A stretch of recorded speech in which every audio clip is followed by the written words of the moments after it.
Good morning, everyone, and welcome to today's EURACTIV debate, Concrete Measures for the Food Industry to Go Carbon Neutral.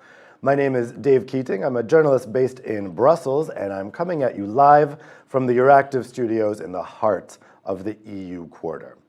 Now, today's discussion comes at a very important time. We're just a few days away from the start of COP26, the UN climate summit happening in Glasgow, Scotland. And here in Brussels, lawmakers in the European Parliament and Council are right now digesting July's Fit for 55 proposal from the European Commission, which aims to strengthen EU climate legislation to meet the newly revised goal of reducing emissions by 55% by 2030. Each industry is looking for ways to reduce its carbon footprint.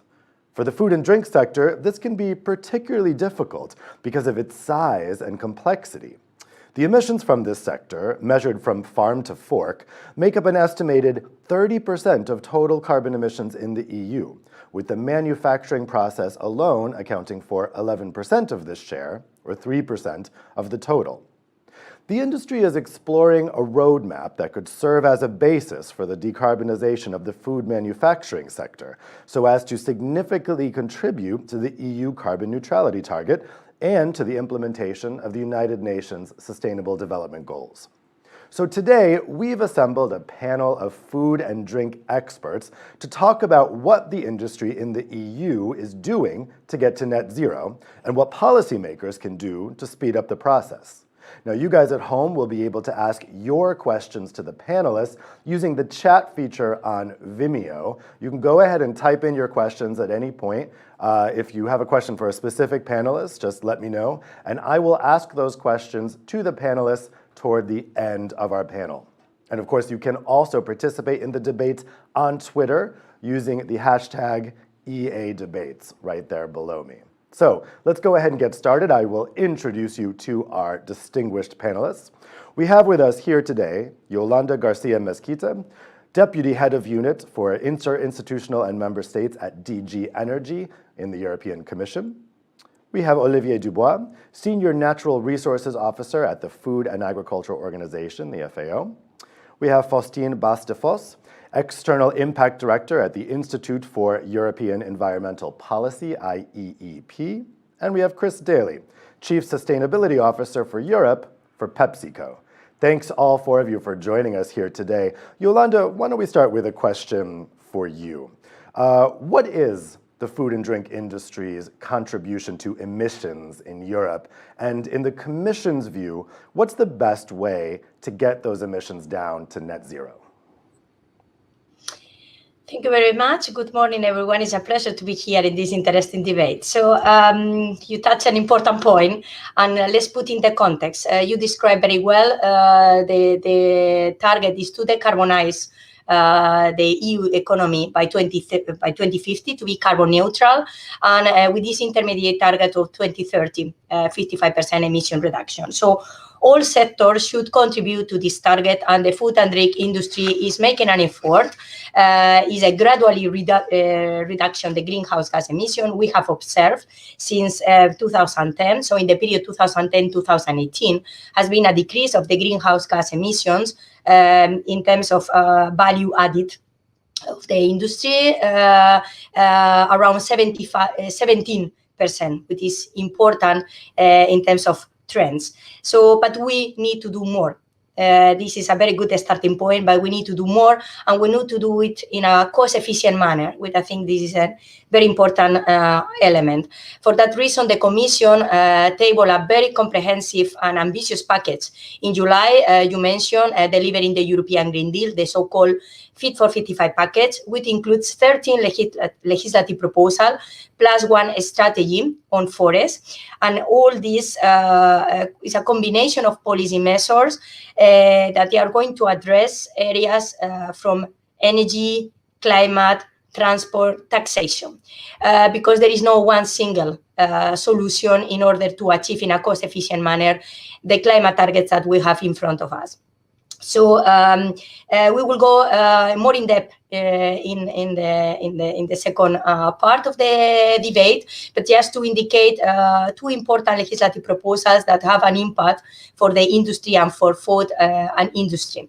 One is the Renewable Energy Directive, with more ambitious target for the penetration of renewables in all sectors of the economy, and in particular for industry, and energy efficiency. And here is an important element, because energy efficiency is a no-regret option in all scenarios, and we need to enhance the energy savings, and industry needs to make an effort. And there are as well important proposals in the Energy Efficiency Directive in order to enhance energy efficiency savings in the industry. I want to highlight the important investments that the whole economy needs to do in order to achieve this to achieve the climate target. So, this implies a mobilization of private and public investments. And for the public investments, I want to quickly mention the Recovery and Resilience Funds, which is going to provide more than 600 billions for the next years for the member state in order to recover from the pandemic, but in particular to make our economy greener, sustainable, and completely climate-proof. So here is an important opportunity for the industry, together with other funds like the ETS funds, so coming from the auctions, that could as well be allocated in the industry, and in particular to enhance the penetration of renewables or energy efficiency measures in the sector. So I will stop here, highlighting these three areas: more electrification for the food and industry, in areas that is not possible to electrify, to allocate or to look for innovative solutions like renewable hydrogen, and of course energy efficiency. They are the three, let's say, the key bone of actions that the industry should address in order to be carbon neutral by 2050 and to get this intermediate target to 2030. Thank you very much. Thanks, Yolanda. Electrification is definitely key. Let's turn to Olivier next. So Olivier, what is the global footprint of the entire farm-to-fork food chain globally, and what are the ways that the main challenges for those emissions can be addressed? Yes. Hello, everybody. Thanks for having me in this debate. My intervention will be more at a global level, as you said, and it will focus on energy, because I currently coordinate FAO's work on energy. And put it bluntly, is that the current use of energy in food chain is unsustainable. On the one hand, globally, it represents 30% of the global available energy, and most of it is beyond the farm gate, so in the food, the post-harvest stages, food industry, and so on. And most of it is in the form of fossil fuels, which is not good. But at the same time, at the global level, in many places, you don't have enough energy in the food chains for get them working, which represents them, for example, a lot of food losses in the cold chain, for example, and so on, and in emerging economies and developing countries. So that's why we think it's very important to look at energy measures that can both address energy efficiency, like Yolanda was mentioning, but also renewable energy, as she was also mentioning. And I think in that respect, there's a few things that prevent moving forward on this faster than we are doing. One is the energy sector often doesn't talk to the ag sector or the food sector, which is a bit of a problem, because there are very good synergies between the two. But there are also synergies with other sectors. I mean, if you have renewable energy systems in locations where the grid doesn't reach people, so it can power food industry, small agri-food businesses, it can also help the health sector, pumping good quality water, powering health centers, for example. So the synergy with the health sector is not sufficiently explored. One thing also is that the business case of energy suppliers is linked to the business case of agri-food actors. Because if agri-food actors, small and medium companies and farmers improve their business because they have less food losses, better quality, and more food that they can sell, then they can pay a better tariff to energy suppliers. And this, again, is overlooked. The third thing which is overlooked is we don't have enough intelligence, not enough information on how to de-risk and optimize the locations for renewable energy in food chains. And you can do this by mapping these locations or combined with cost-benefit analysis. And FAO basically does both. Okay, I'll stop here for the moment. Thank you. Thanks a lot, Olivier. That's a pretty good point about how to integrate both power generation and agriculture, make them actually be talking to each other, communicating with each other. We can probably touch upon that again in the discussion. Faustine, let's turn to you next. You guys at IEEP have really been working on this issue and thinking about various solutions. So what are the concrete actions that the food and drink industry can take to reduce emissions? Yes, thanks a lot. Thanks a lot for the invitation. Before moving to the concrete actions, I just would like to make two preliminary remarks. Well, first of all, it's very important to remind ourselves that the ultimate goal here is not to reach a climate neutral food industry only, but to move the whole EU food and land use sector to net zero. Based on some research that we did in the frame of Think 2030 platform, an initiative that we launched, for consumption patterns to stay within planetary boundaries, each European would have to reduce by 80% the amount of natural resources they currently use for nutrition, housing, mobility, and leisure. And our material footprint of nutrition alone would need to reduce from 5.9 to 3 tons per capita per annum, which means roughly divided by 2. So the magnitude of the challenge is quite high, and the change has to be systemic. Also, the climate challenge is obviously very significant, but so too is the need to consume and produce healthy and sustainable food overall. There are lots of synergies between these two. For instance, healthy diets, so less animal produce consumption, leads to climate mitigation.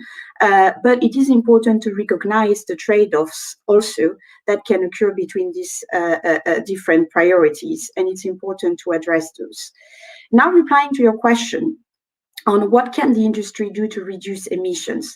Well, first of all, it has actually the potential to reduce more than just its emissions, and that's important to stress. It can indeed drive changes in the wider supply chain through influencing the way we produce, but also the way we consume food. For instance, on the production side, it can develop meaningful sustainability strategies to drive raw material sourcing through mechanisms and assist suppliers to meet more demanding standards, going beyond existing legislation, for instance, on reducing the use of inputs, moving to agroecological standards, organic, cage-free farming, etc. Second, it can also inform and therefore influence in consumers' choices for better climate choices through labeling and marketing campaigns. Now, on the manufacturing processes and transports, so the production side, there are three fundamental approaches to achieving net zero. First, emissions avoidance, then emissions reduction, and last, recovery.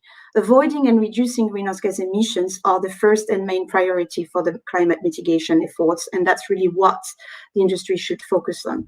In the context of the food and drink industry, measures may include, for instance, elimination of food waste, so that's avoidance, changing the type of food product produced, so moving towards less carbon-intensive products, as well as becoming more resource efficient. For instance, removing unnecessary packaging, excess levels of energy, water, wasted ingredients, etc. The extent of transport used, the model pattern, and the environmental footprint of the logistical operations as a whole also need to be addressed. Last point here that I would like to make, and I will stop. Problem is that these today rely mostly on voluntary initiatives. Some of them are triggered by the law, but the law remains very patchy on this. So to ensure that necessary changes are enacted rapidly enough and at the right scale, it is actually of paramount importance to have a legislative framework in place, putting an end to unsustainable practices and setting the way to sustainable ones. And in that sense, the upcoming proposals from the European Commission on a legislative framework for a sustainable food system is very welcome. And we're actually publishing a report on the pathways towards that legislative framework today. So yes, I'll stop here. Thanks a lot. Very well timed for the publication of that report. I encourage the viewers to check out that report since it's just coming out today. Chris, let's turn to you for an industry perspective. What is the food and drink industry in the EU specifically doing to get down to net zero? Yeah, that's great. Well, look, I mean, let's put it in perspective. First off, the food and drinks industry is a 1.3 trillion euro industry, so it's absolutely huge. And as we heard from Yolanda, it's about 30% of the carbon footprint. So therefore, this industry totally embraces the idea of the journey that we're on to get to net zero. Now, when you talk about what we're doing to get there, I think as a business, we've just as an industry, we've just had the decarbonisation roadmap, which is very clear in terms of what needs to happen. And a lot of the comments from my colleagues here today, are reflected in that. And I think there are probably three big areas of problems and challenges that make this a journey. But it's also fair to say that this is an industry that has been for quite a while on a decarbonisation and an emissions reduction journey. Largely, it has to be said from kind of things like productivity, food waste reduction, etc., all of which have helped to do it. But the scale going forward of what needs to be done is absolutely massive relative to what has been done up to this point in time. And some of the comments from my colleagues can kind of reflect that. The decarbonisation report kind of pointed out three really big issues. The first one is that the food industry in Europe is largely a small and medium-sized enterprise. 99% of the industry is actually in the SME category, and it's very local. And therefore, because it's local, it's often disconnected from networks, etc. So there's a real challenge in trying to do some of the things that everybody wants to do. Everybody knows renewable energy is the way forward. How do we make that possible? And I think, Olivier was referring to some of the challenges that are there and some of the opportunities that exist within it. Within the area, there's also the challenge of technological support. Obviously, as we move towards, a world where new renewable energies are required and different forms, of procurement are required for different types of circular resources, that means that companies need to have the available capabilities within their organizations. And because, again, of small size of the food industry in Europe, the individual companies, that is, a lot of that becomes challenging for companies going forward. And then, of course, kind of the big problem that everybody in this space has is that once you step into climate emission reduction, you obviously are facing a whole value chain. Within the food industry, typically for a manufacturer of food, 90% or so of the emissions will fall outside of its value chain. And of course, that then defines what needs to happen, but it also means that that manufacturer is then going to be dependent on those change happening in the industries in which serves it, and it's got to go and find those. So with that, I mean, effectively, there are kind of three ways that the industry is moving forward. And I think, all of them have been mentioned by colleagues here today. The first one is, obviously product design going forward is very important. So how we source raw materials to go into a product, how we design the recipe of a product so that it has a lower carbon footprint. This will become critical going forward because the pure reduction approach by itself is unlikely to be sufficient. So there's a journey going on to work at, kind of in every company, how can they create a product portfolio that actually makes sense for the world in which we want to live in. The second thing, of course, is you've got to start looking outside of your value chain, into your value chain. So effectively, you've got to work with your growers to find the best ingredients in order to be able to capture lower carbon footprint ingredients into your product and therefore have a lower carbon footprint for those products ultimately. So that kind of cross nature of the industry where you've got to work through your suppliers is the most fundamental piece of this whole journey. And it basically means that, kind of for food companies that are serving food companies, the speed at which the food industry manages to make a change happen will depend on how the overall progress of the industry is, because there's so much intersupply within the industry where you've got raw material makers that then form into finished products that then end up on consumers' plates in the evenings, and so basically that connection is extremely important. the thing about it is that there's a huge opportunity in this space. The world of food is changing. I think, for food manufacturers, there's a realization that going forward, a low carbon footprint portfolio is going to be absolutely critical. So the incentive and the opportunity is there. And I think, the industry recognizes that, and that is helping to mobilize it. But the challenges I think that are there are that getting access to suppliers who have lower carbon footprints, getting access to renewable electricity in remote locations, or to be honest with you, not so remote locations in many cases. It's both expensive and it's difficult to do. And these are challenges that need to be overcome. Transportation is a big part of the footprint of the food industry, and yet transportation has been moving quite slowly, and that's another big challenge. So these are the challenges to overcome. The industry is trying to use the levers within its own power at the moment, which is to go out and try to source from suppliers the right materials, to try to build into the accessible solutions like renewable energy, etc., which are affordable and accessible for the most part.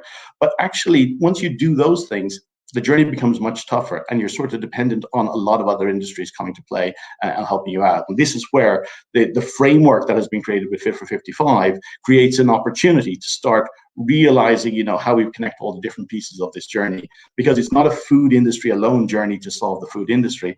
It all has to come together across multiple industries, in fact.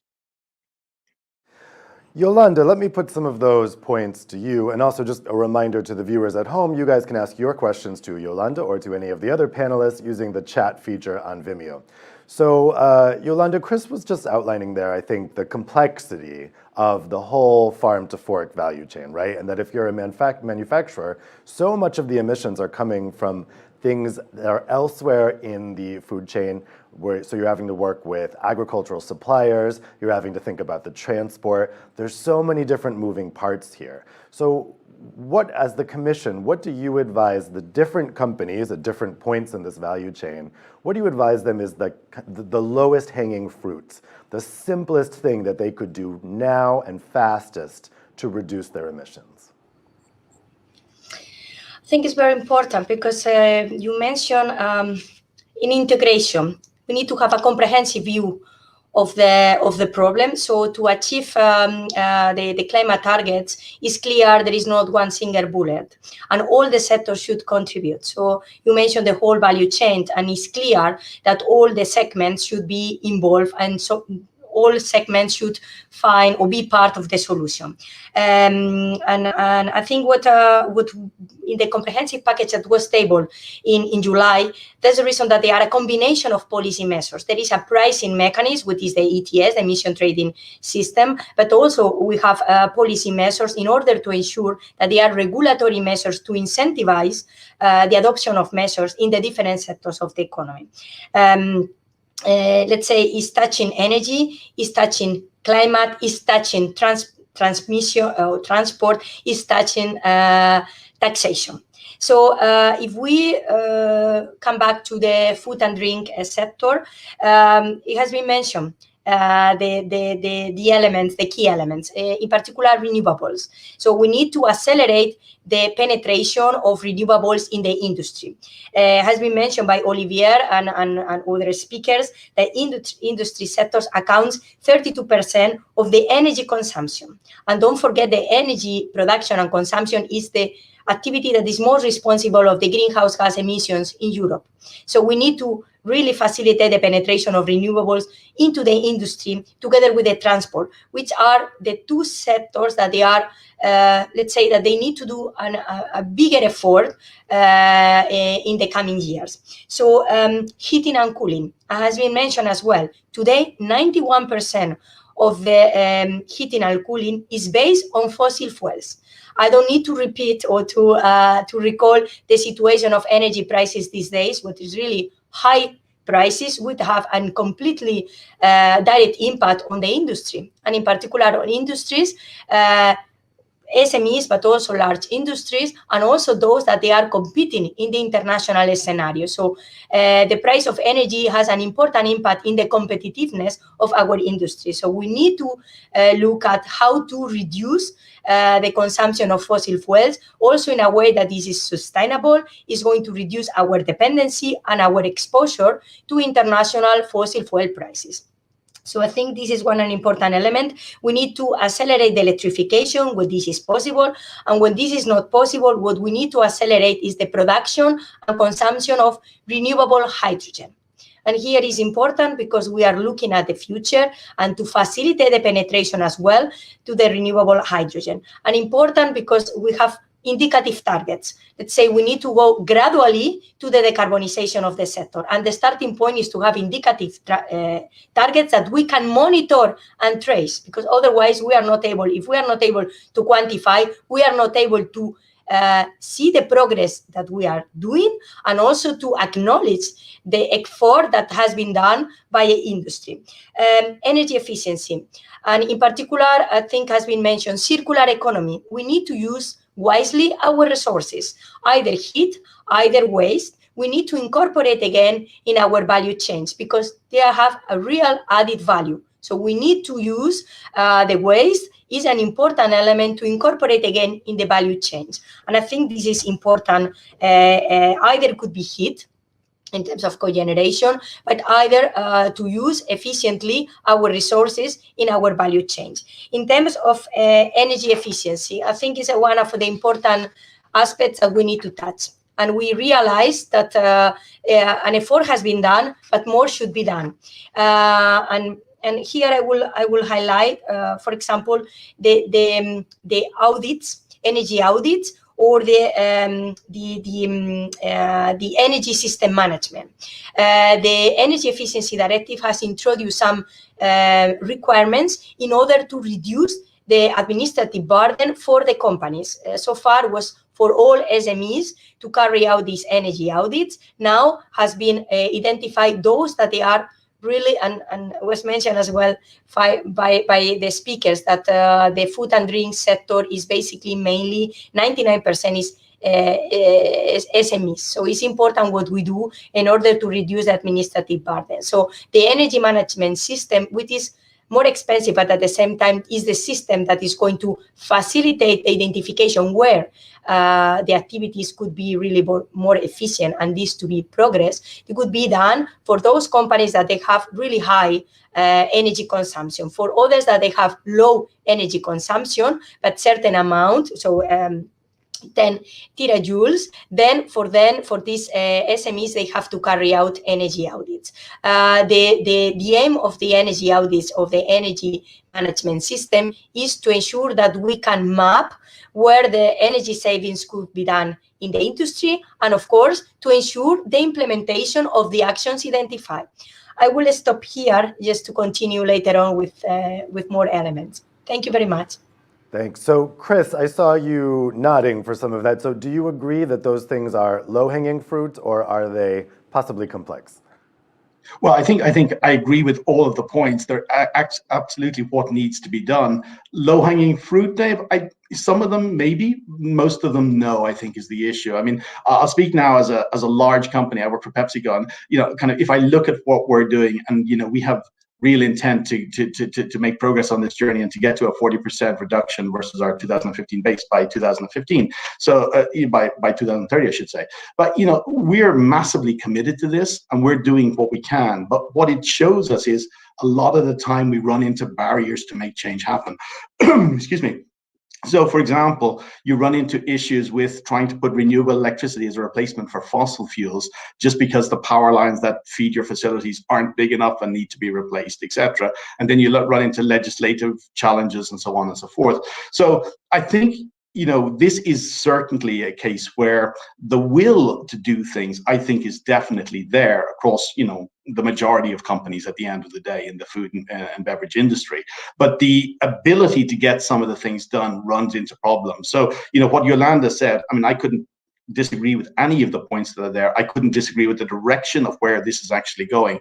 I think, the European, kind of union is doing a super job at driving this agenda. But I think what's also true is the speed at which change happens is unfortunately going to be slower because you run into these hurdles and obstacles that get in the way. So if it was purely down to will, we'd be moving a lot faster, I think. Faustine, what do you think? What do you think is the lowest hanging fruit, the easiest thing that companies in the whole value chain can do right now? Well, that's a tricky one. I mean, as I said, it is a systemic problem, and it requires systemic solutions. So that's and the scale of magnitude is pretty high. Maybe I can come back to what I've said. You know, what is the most important in moving to net zero? As I said, there are three levels, let's say. First and foremost is avoiding emissions. Second is reducing emissions. And third only comes carbon sequestrations and removal. So all efforts should primarily be focused on avoiding emissions and reducing emissions. That's actually the priority. In terms of avoiding emissions, ideas that comes to my mind are, you know, reducing drastically food waste, but also changing the type of food that is produced. And when it comes to climate, obviously less animal products production would make sense. And in terms of reducing emissions, then comes energy efficiency, etc. But I would really insist on the first step, which is to avoid emissions. And also, as I said in my introductory statements, it's important to bear in mind that the food and drink industry has the potential to reduce more than just its emissions. Through targeting the production and the raw material sourcing, and also the consumption through labeling and sustainable marketing campaigns, which is actually also what's stressed under the Farm to Fork strategy. The Commission's committed itself to seek for commitments from the industry to have sustainable marketing campaigns and to stop unsustainable ones. We have a comment here from the audience from Christoph Dirksens, who says the lowest hanging fruit, Christoph thinks, and at the same time the most impactful, is reducing levels of food waste and food loss. Olivier, let's go to you. At the global level, what do you think is the lowest hanging fruit, the easiest thing that the sector could do right now to lower emissions? Tricky question, but I think, first of all, I think the two sectors talking to each other, the energy sector talking to the ag sector, would really make a difference, because, as I said, the business case of SMEs in agriculture is improved if they have better access to energy, or if they get incentives because they do energy efficiency. And so if their business case improves because energy access reduces food losses, then they can pay a better tariff. So the energy suppliers should see energy as a service for productive uses, because productive uses can also bring money to these users and then to the energy companies. The second thing is, especially in, let's say, less developed countries, is really linking the food sector to the health sector through access to energy, because then you can say, well, you know, it's multiple benefits. With energy you kill several birds, so to speak. And so this is where you can say, well, in this case, we can think of incentives, subsidies for the renewable energy, because it doesn't benefit only the food sector but also the health sector. And I think people would be very sensitive to that, because I mean they need to eat and they need to be in good health. And what we do in FAO is that, as I was mentioning, we really provide information, assessments on the best opportunities and also challenges, to tell the truth. So, for example, in Egypt or Zambia, for example, we mapped the availability of residues from food chains in all the provinces, bearing in mind that these residues can be used for other things. This is very, very important, because very often they are used already as fertilizer, animal feed, you name it. So what is left that can be used for bioenergy, for local food systems and health care systems?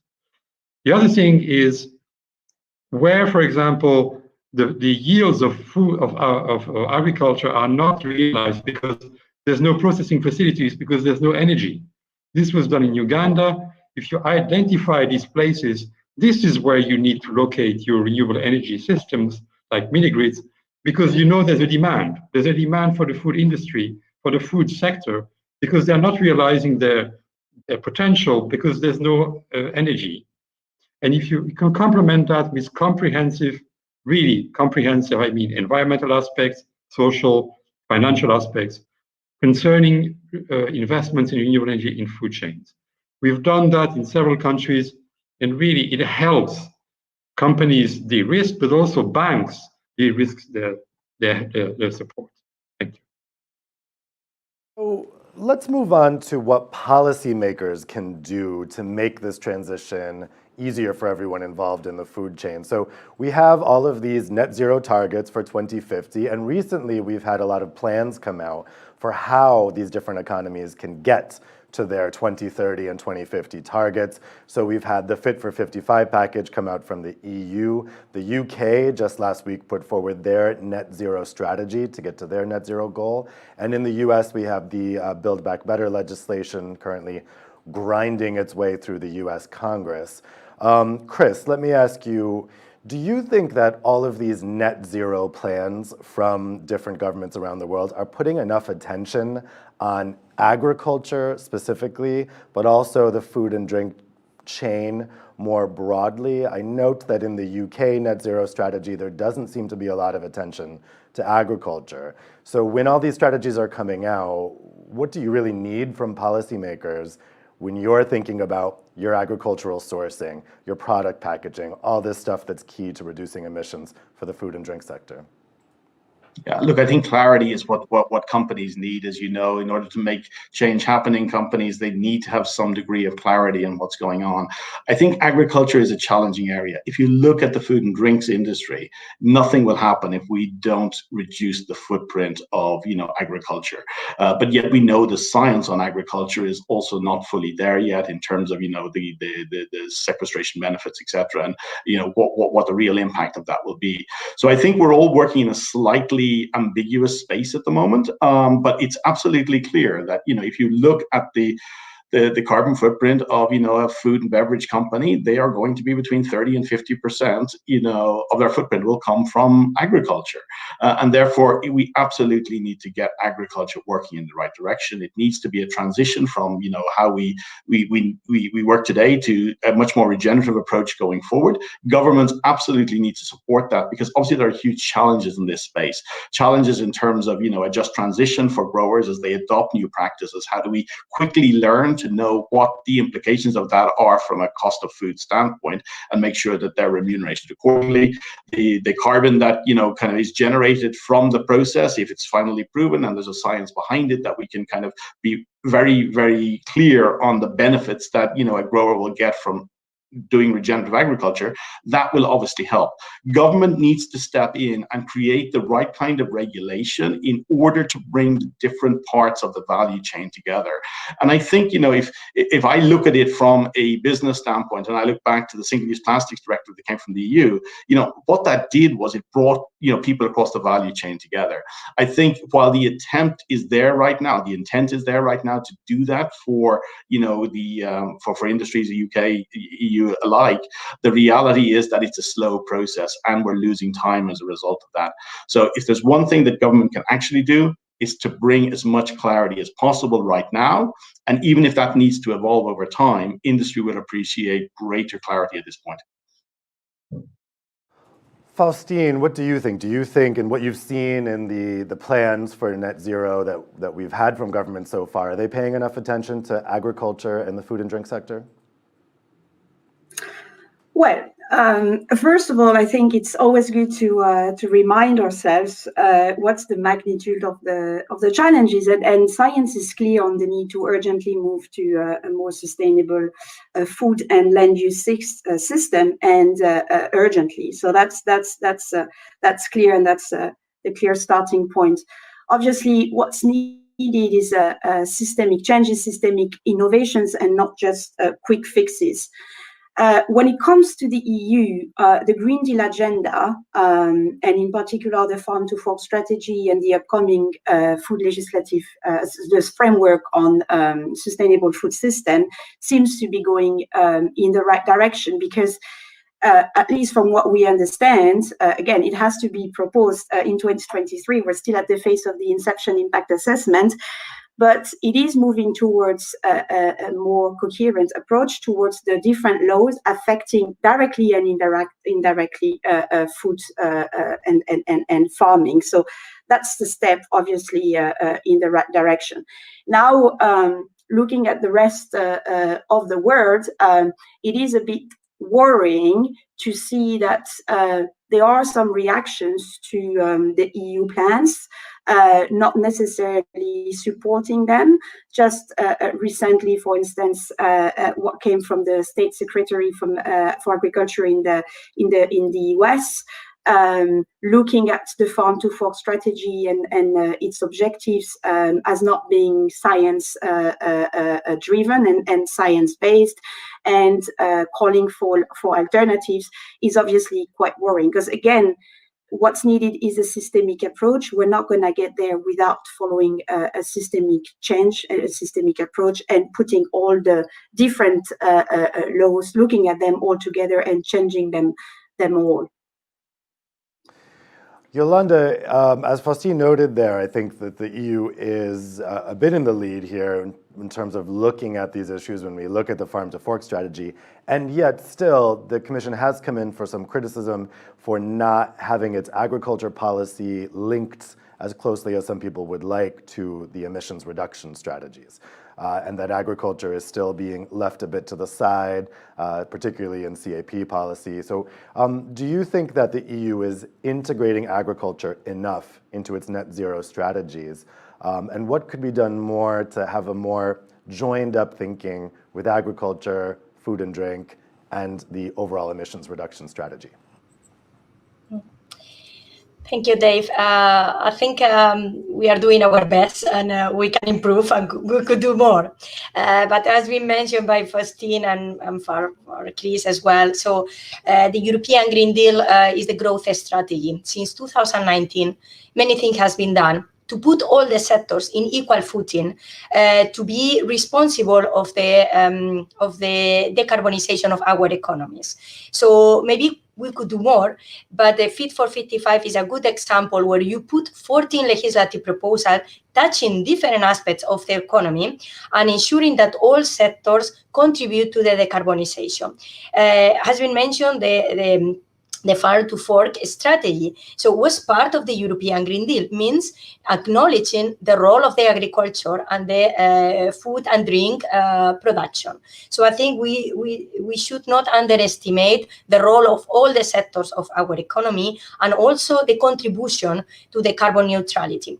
It was mentioned by Chris that, of course, what was saying he agrees, but there are some difficulties or barriers to implement. I fully agree, but we need to keep in mind that all the legislative proposals are planned by 2030, which is tomorrow. By the way, it's tomorrow. 2030 is tomorrow. The interinstitutional negotiations are going to really, they started in July. Now they are in full speed, both Council and the Parliament, because both, and together with the member state, are fully aware that we need to speed up the process. If we want to have ambitious decarbonization target, this should be done under the legislative framework. Why? Because not all are in the equal situation, but the effort should be equally distributed across the EU.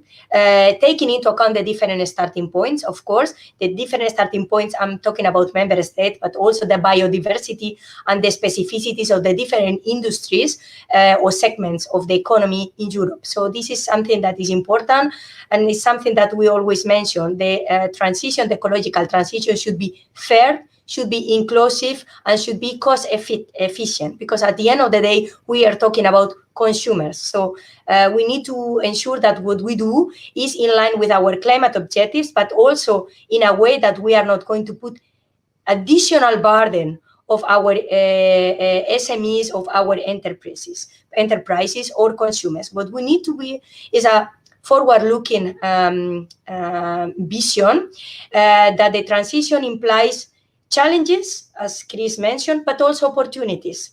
And here we need to put the focus. What are the opportunities that we have in front of us for the sector? What are the activities that they are going to be in compliance with the emission avoidance, as Faustine mentioned, emission reductions, but at the same time they are going to create added value for the food and drink industry? What are exactly the activities that we can put in place in order to ensure that this is going to revert in terms of growth, in terms of employment, in terms of sustainable growth for the sector? And I think we mentioned the energy efficiency, and by far is one of the actions that I think we need to look at together with the circular economy, and to use resources, to use the heat, to use the waste to produce biofuels. This is completely activity in line that can revert to the sector in terms of positive revenue. So what we can do from the policymakers, I think, is just to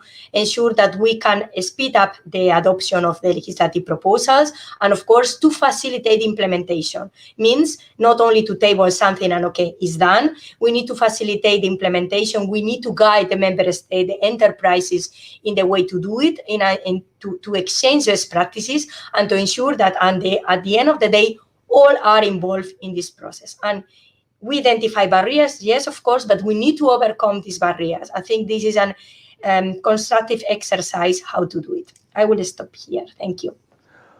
Olivier, Faustine was mentioning that the EU's farm-to-fork strategy is getting a bit of pushback globally. Have you observed that? And do you think that the global situation is taking agriculture seriously enough when it comes to emission reduction?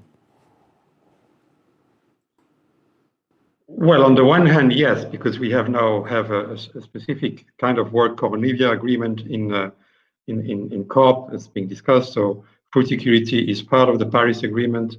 So yes, but I would like to come back to some, let's say, policies that are mentioned in different places and some of the challenges. One elephant in the room, obviously, is the subsidies to fossil fuels, including for farmers and small and medium agriculture enterprises, which, okay, everybody says we should reduce subsidies to fossil fuels.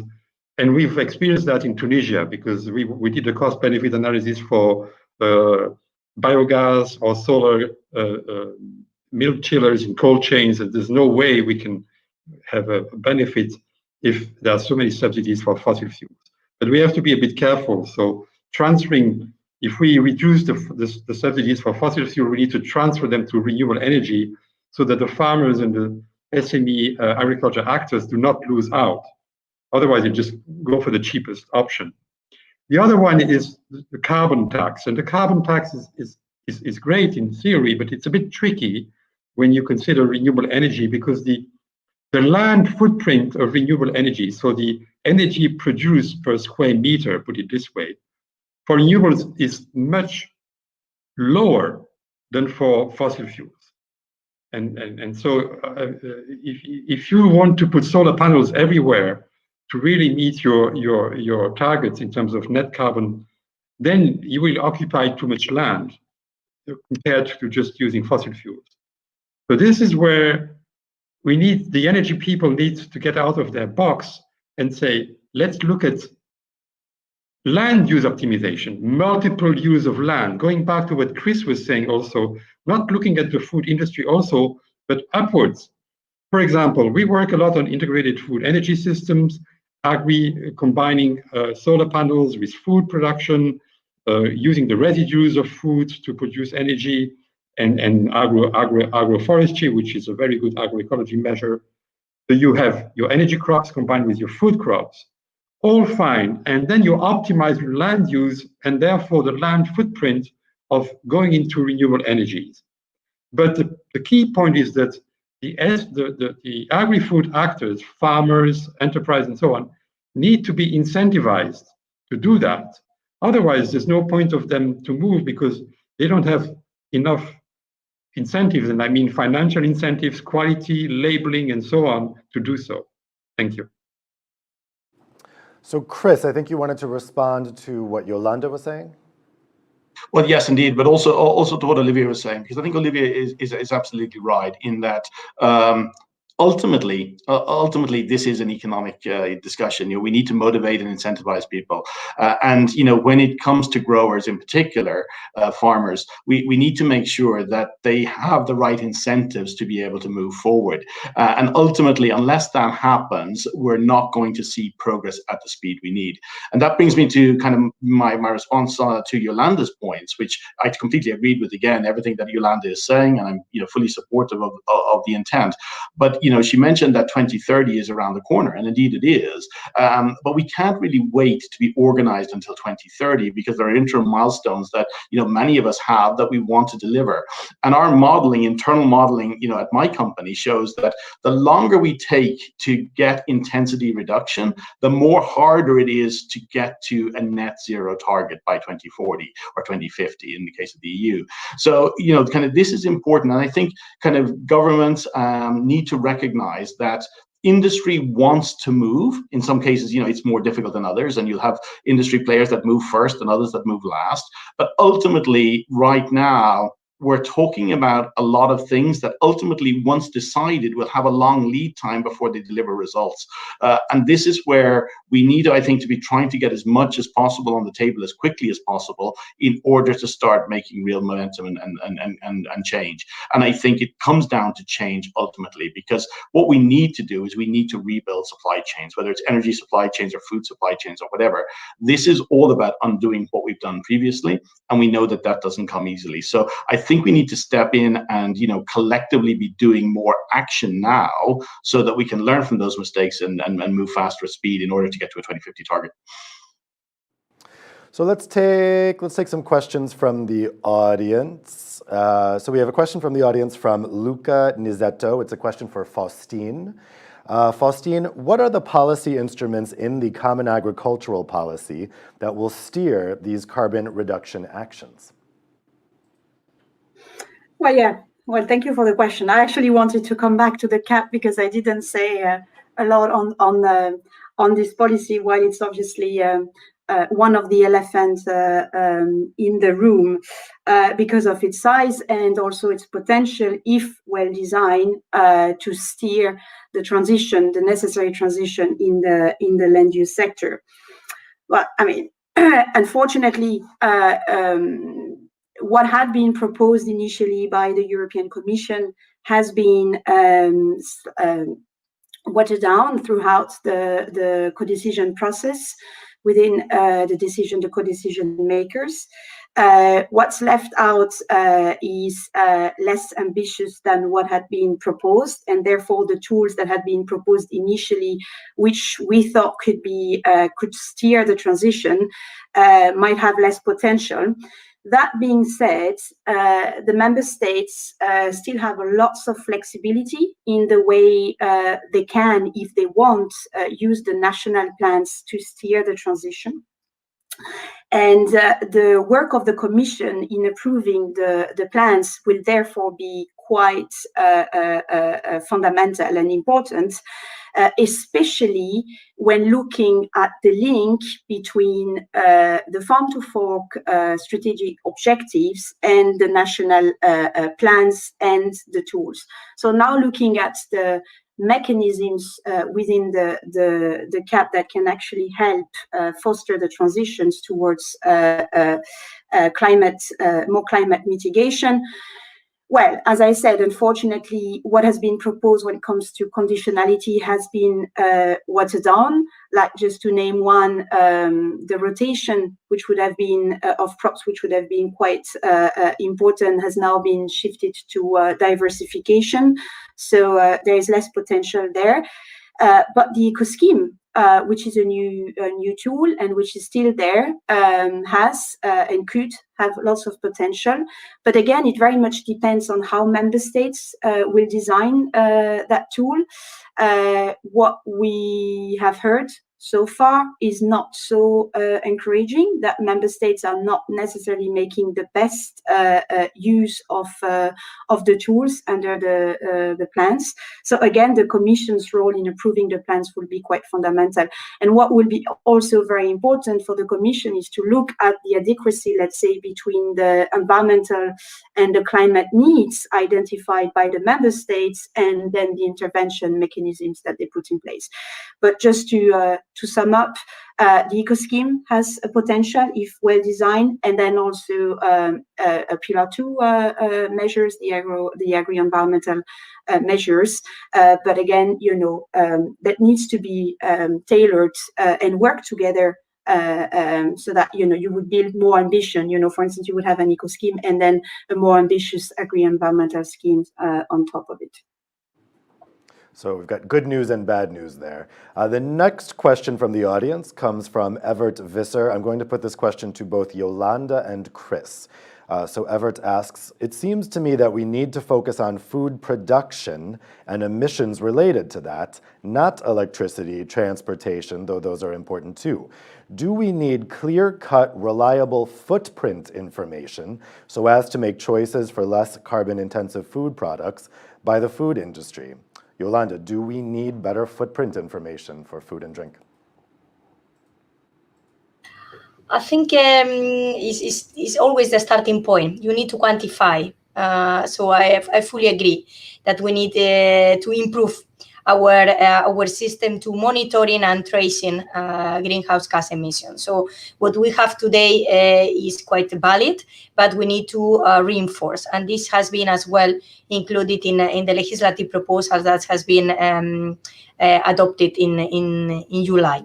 So I think this is the short questions, but I want maybe to mention in relation with what Faustine mentioned about the planning tools and the strategic plan. So I think it's extremely important to have a planning in front of us in order to monitor the progress. So I think a lot of progress has been done with the national energy and climate plans, now with the recovery and resilience plans, and with the strategic plans that has been mentioned by Faustine. So we need to put the three together and to have an integrated approach for the economy. So I a little bit tend to disagree in the question that only to food and production.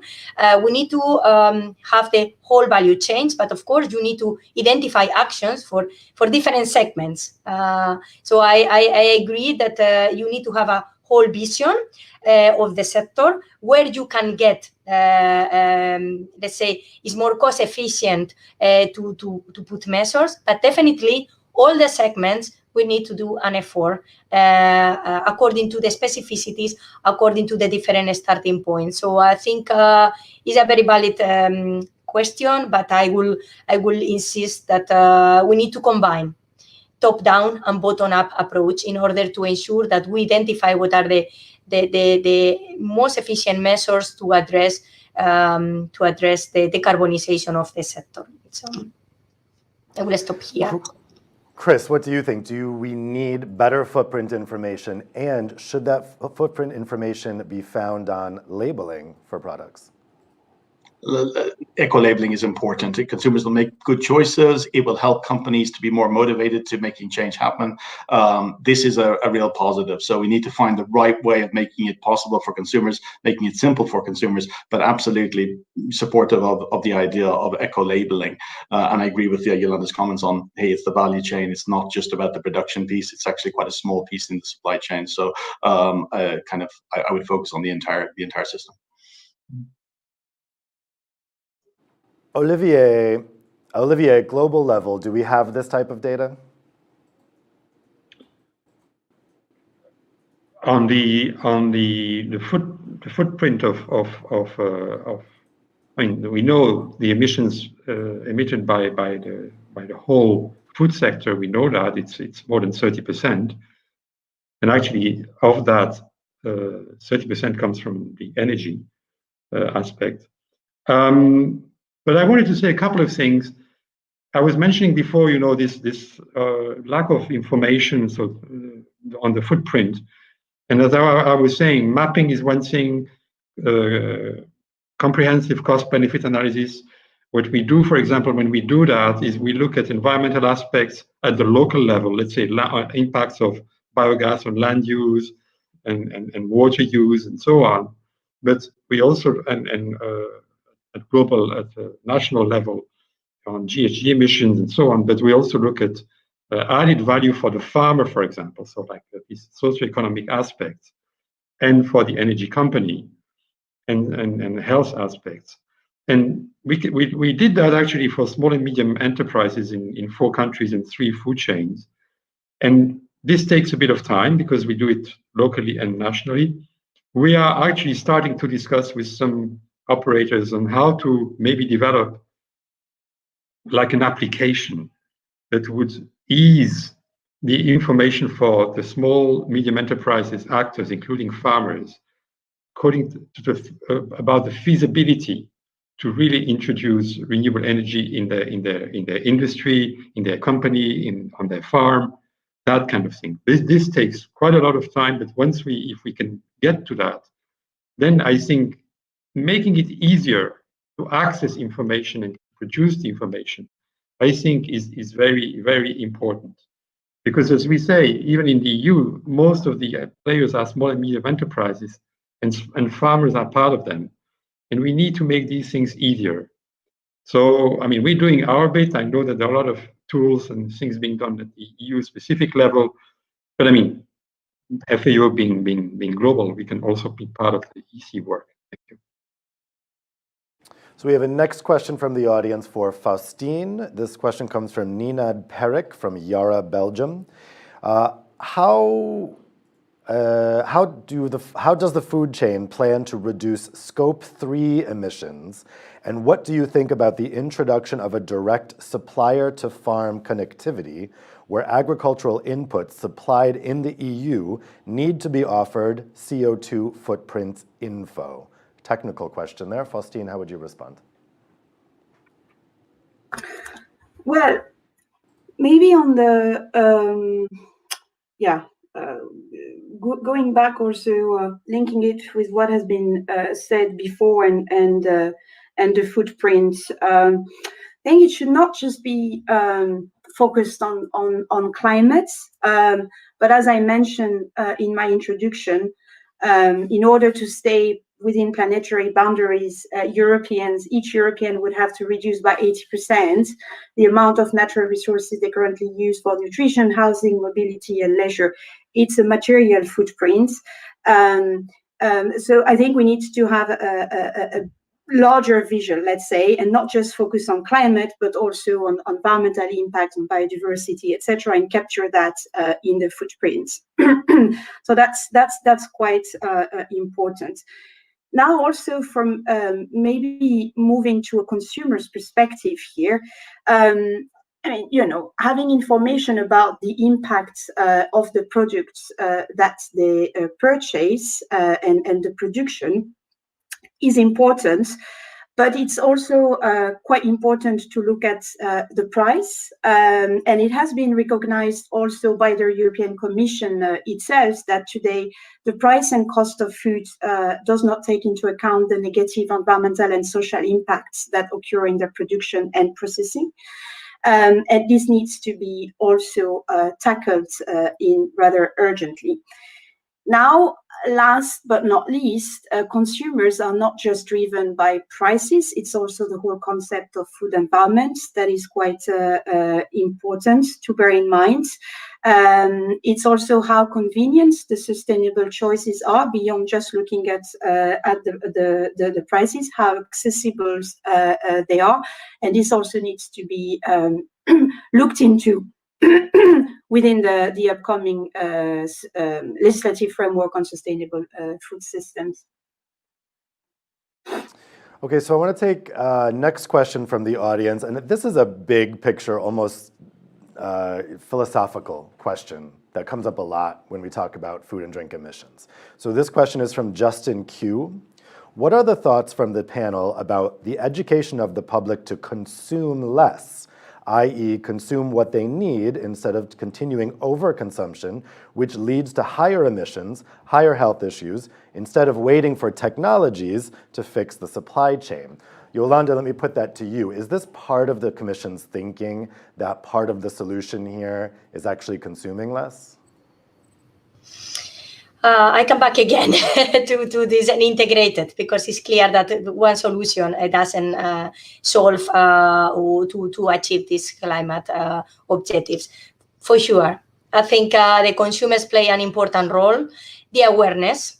So it's like we need to align. We have a clear decarbonization target in line with the Paris Agreement.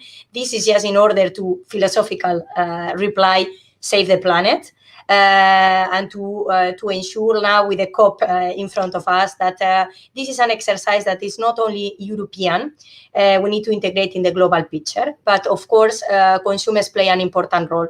You mentioned eco-labeling. It has been proved very efficient in terms like to understand what are our devices and the consumption of electricity in our devices from lighting or the fridge or the dishwasher.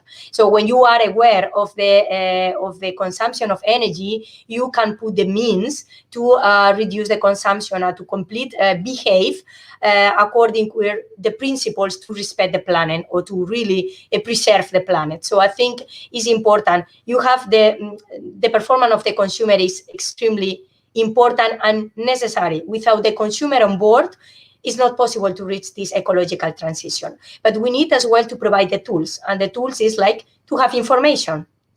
To understand through the eco-labeling what is the energy consumption of this product, how this product is produced, and the greenhouse gas intensity in the production of this product, and to compare. If they compare and they say, I'm going to choose this one because it's more environmental friendly, this is as well an element where consumers can we empower consumers to take decisions, and the decisions are taken according to the context that we have.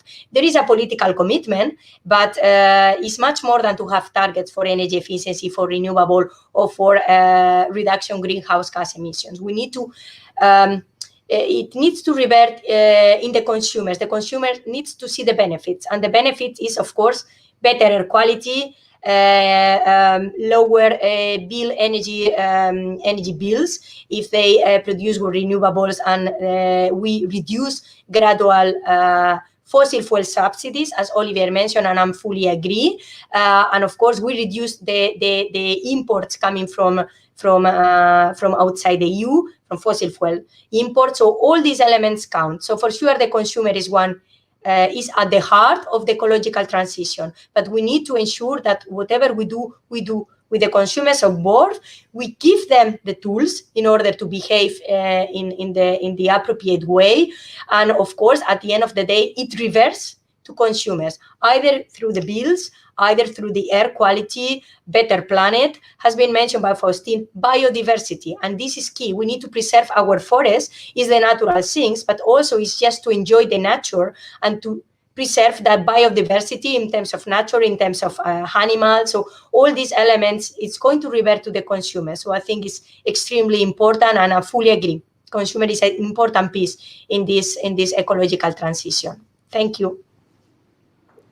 Well, we're just about out of time, but I'd like to give each of you an opportunity to make some closing statements. And in fact, maybe if you could also address this question in your closing statements about whether consuming less is a necessary part of this journey. Olivier, why don't we start with you? What are your closing thoughts today, and particularly when it comes to this issue of consuming less?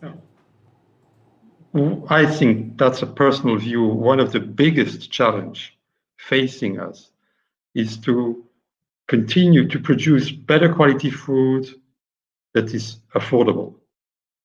Because if you see, for example, some ads, buy two, you get the third one for free, and things like that, and special offers and all of that, the temptation is to buy more, not necessarily better quality, because better quality has a price.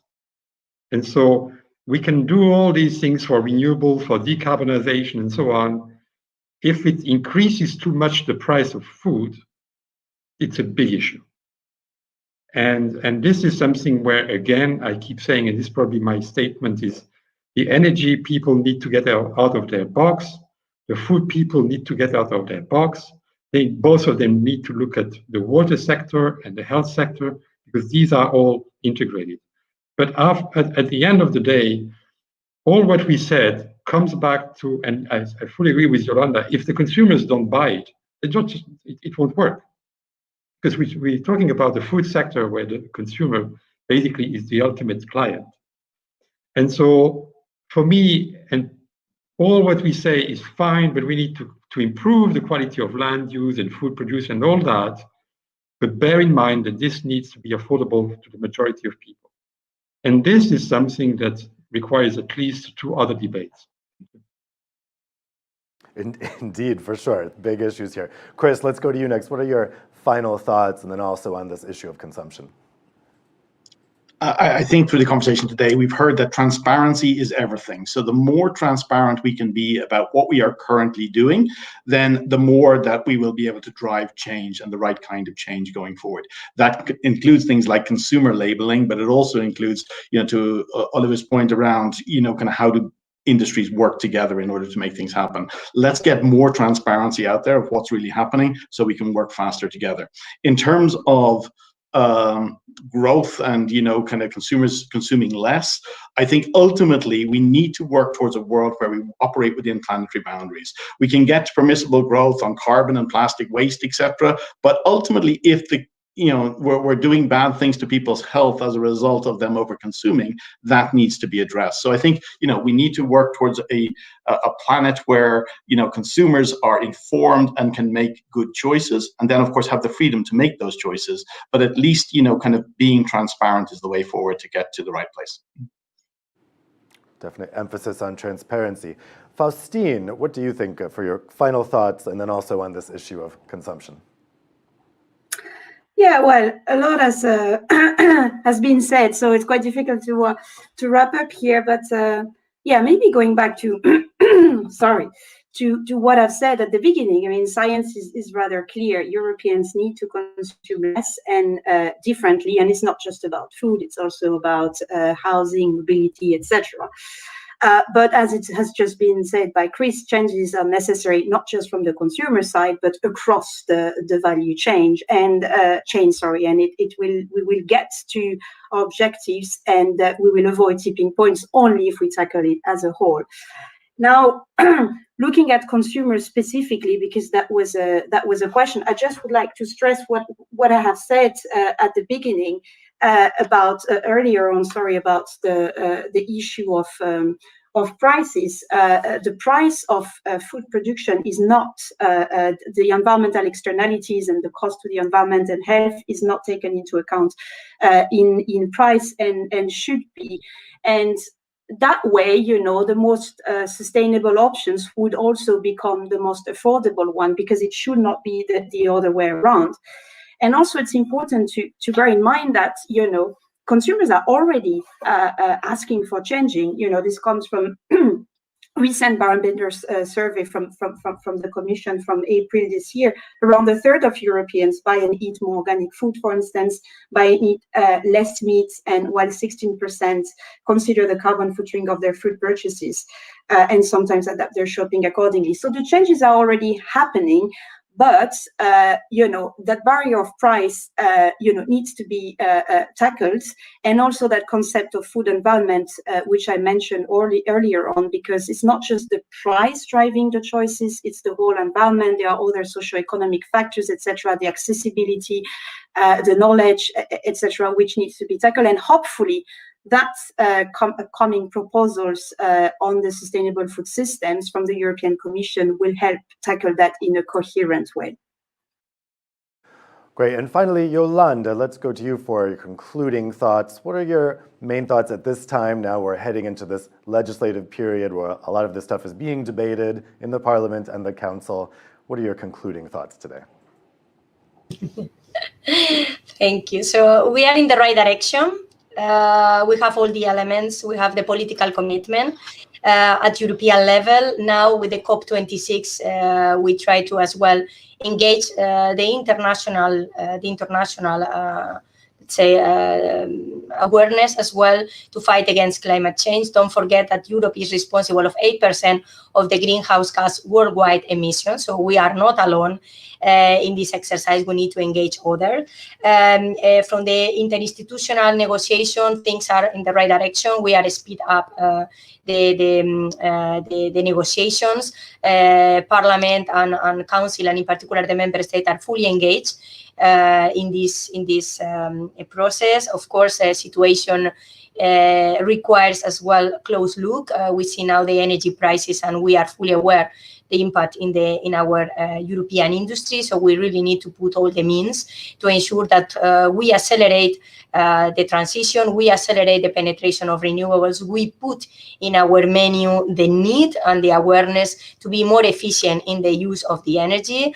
Just to recall that 75% of the greenhouse gas emission comes from the energy production of energy consumption. So it's clear that we need to change, and has been repeatedly several times, we need to change the way we produce, we transport, we consume.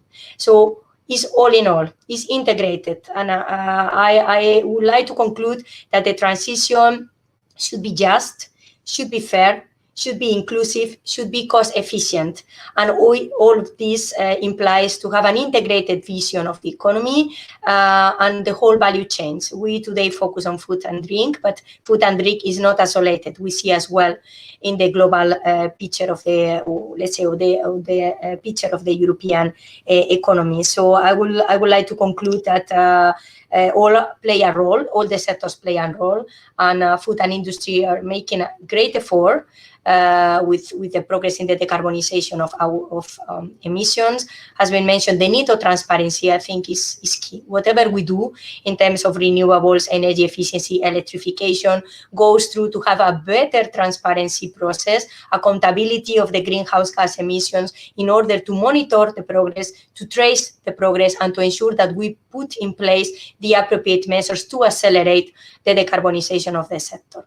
Thank you very much.